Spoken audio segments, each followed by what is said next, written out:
Assalamualaikum warahmatullahi wabarakatuh. Perkenalkan, nama saya Sunatun Satina dengan NIM B0D024100020 dari Prodi D3 Agribisnis Peternakan, Fakultas Peternakan, Universitas Mataram. Di video ini, saya akan mempresentasikan hasil makalah saya yang berjudul Peran Pendidikan Pancasila dalam Membentuk Warga Negara yang Demokratis. Kali ini saya akan membahas 3 poin, yaitu 1. Bagaimana Pancasila membentuk warga negara yang demokratis. Yang kedua, tantangan pendidikan Pancasila dalam menerapkan demokrasi. Dan yang terakhir, upaya dalam mengatasi tantangan yang ada. Sebelum itu, apakah teman-teman tahu apa itu demokrasi? Secara umum, demokrasi adalah kekuasaan atau kedaulatan yang dimiliki oleh rakyat atau sebuah sistem pemerintahan dari rakyat, oleh rakyat, dan untuk rakyat. Ada beberapa pengertian demokrasi menurut beberapa para ahli, yaitu yang pertama, menurut Joseph Schumpeter, demokrasi adalah sebuah perencanaan institusional yang mencapai keputusan politik yang dimana beberapa individu mendapatkan kekuasaan dalam memutuskan perjuangan yang kompetitif berdasarkan suara dari rakyat. Yang kedua, menurut Sidney Hook. Menurut Sidney Hook, demokrasi adalah bentuk pemerintahan yang dimana keputusan-keputusan pada suatu pemerintahan berasal dari rakyat secara bebas. Yang ketiga, menurut Philip Schumpeter. Menurutnya, demokrasi adalah sistem pemerintahan yang dimana pihak pemerintahnya dimintai tanggung jawab atas beberapa tindakan dari mereka yang ada di wilayah publik oleh warga negara. Mereka bertindak secara langsung melalui sebuah kerjasama dan juga kompetensi dengan para wakilnya yang sudah terpilih. Yang keempat, menurut Harris Soche. Menurutnya, demokrasi adalah bentuk pemerintahan rakyat yang dimana kekuasaan pemerintah melekat erat di diri rakyat yang akan menjadi hak banyak orang atau rakyat dalam mengatur, melindungi, dan juga mempertahankan diri dari paksaan.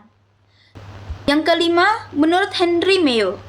Menurut Henry, demokrasi adalah sistem politik yang merupakan suatu sistem yang memperlihatkan kebijakan umum yang ditentukan berdasarkan mayoritas wakil yang diawasi dengan lebih efektif oleh rakyat dalam pemilihannya secara berkala. Hal itu juga atas dasar prinsip di dalam kesamaan politik serta diselenggarakannya suasana yang terjamin kebebasan berpolitik. Yang terakhir, menurut Armstrong.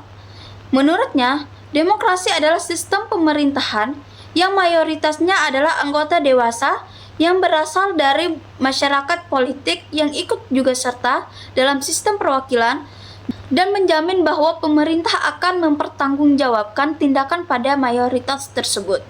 Jadi itu beberapa pengertian menurut ahli. Selanjutnya kita akan bahas poin-poin sebelumnya. Poin pertama yaitu bagaimana Pancasila membentuk warga negara yang demokratis.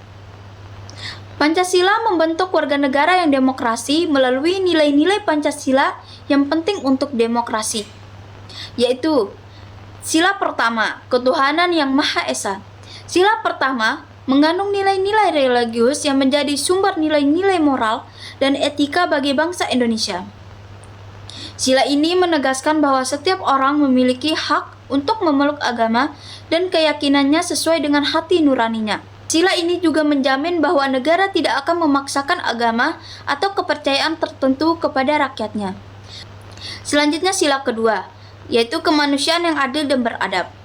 Sila kedua mengandung nilai-nilai kemanusiaan yang menjadi dasar bagi penghargaan terhadap martabat dan hak-hak setiap manusia.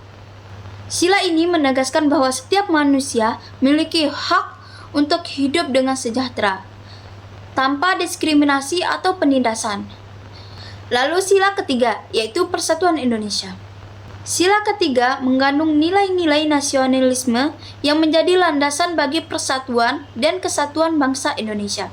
Sila ini menegaskan bahwa setiap orang memiliki hak untuk untuk menjadi bagian dari bangsa Indonesia yang besar dan beragam. Sila ini juga menjamin bahwa negara harus menjaga kedaulatan dan integritas wilayahnya dari ancaman luar maupun dalam negeri. Kemudian sila keempat, yaitu kerakyatan yang dipimpin oleh hikmat kebijaksanaan dalam permusyawaratan perwakilan. Sila keempat mengandung nilai-nilai politik yang menjadi prinsip bagi pemerintahan demokratis di Indonesia. Sila ini menegaskan bahwa setiap orang memiliki hak untuk ikut serta dalam proses pengambilan keputusan politik melalui pemilihan umum atau lembaga lainnya. Yang terakhir, sila kelima, yaitu keadilan sosial bagi seluruh rakyat Indonesia. Sila kelima mengandung nilai-nilai ekonomi yang menjadi tujuan bagi pembangunan dan kesejahteraan rakyat Indonesia. Sila ini menegaskan bahwa setiap orang memiliki hak untuk mendapatkan hasil kerja yang adil dan merata sesuai dengan kemampuan dan kontribusinya. Selanjutnya, poin kedua, yaitu tantangan pendidikan Pancasila dalam menerapkan demokrasi. Pendidikan Pancasila sebagai pilar utama dalam membentuk karakter bangsa Indonesia menghadapi berbagai tantangan dalam upaya mewujudkan masyarakat yang demokratis. Beberapa tantangan signifikan yang dihadapi antara lain, yang pertama, kurangnya relevansi. Nilai-nilai Pancasila sering dianggap kurang relevan dengan dinamika kehidupan modern, khususnya generasi muda yang lebih terpapar budaya global. Yang kedua, fragmentasi pemahaman. Pemahaman terhadap nilai-nilai Pancasila cenderung parsial dan fragmentaris, sehingga sulit diterapkan secara kontekstual dalam kehidupan sehari-hari. Yang ketiga, pengaruh budaya populer. Arus globalisasi dan budaya populer yang kuat dapat menggeser nilai-nilai Pancasila, terutama di kalangan generasi muda. Tantangan yang keempat, perkembangan teknologi. Informasi yang pesat membawa dampak positif dan negatif. Jika tidak dimanfaatkan dengan bijak, teknologi dapat menjadi ancaman bagi nilai-nilai Pancasila. Yang kelima, pluralisme yang kompleks. Keberagaman suku, agama, ras, dan antar golongan yang semakin kompleks dapat memicu konflik dan menghambat persatuan. Yang keenam, praktik korupsi dan KKN. Praktik korupsi, kolusi, dan nepotisme yang masih marak di berbagai level pemerintahan menjadi contoh buruk dan mengikis kepercayaan masyarakat terhadap nilai-nilai Pancasila. Yang terakhir, kurikulum dan metode pembelajaran. Kurikulum pendidikan yang terus berubah dan metode pembelajaran yang kurang menarik dapat menghambat efektivitas penanaman nilai-nilai Pancasila. Terakhir, poin ketiga, yaitu upaya mengatasi tantangan yang ada. Untuk mengatasi tantangan tersebut, diperlukan upaya yang komprehensif dan berkelanjutan. Seperti 1. Relevansi dengan konteks aktual. Nilai-nilai Pancasila harus dikaitkan dengan isu-isu kontemporer dan permasalahan yang dihadapi bangsa. Yang kedua, penguatan pendidikan karakter. Pendidikan karakter harus menjadi bagian integral dari seluruh proses pembelajaran, baik di sekolah maupun di lingkungan masyarakat. Yang ketiga, pemanfaatan teknologi. Teknologi informasi dapat dimanfaatkan sebagai media pembelajaran yang inovatif dan menarik. Yang kelima, dialog antar agama dan antar budaya. Dialog dan kerjasama antar umat beragama perlu ditingkatkan untuk membangun toleransi dan kerukunan. Yang kelima, penegakan hukum. Penegakan hukum yang tegas terhadap pelaku korupsi dan pelanggaran nilai-nilai Pancasila menjadi sangat penting. Yang terakhir, partisipasi masyarakat. Masyarakat perlu dilibatkan secara aktif dalam upaya mewujudkan nilai-nilai Pancasila dalam kehidupan sehari-hari. Baik, itu saja materi yang bisa saya jelaskan.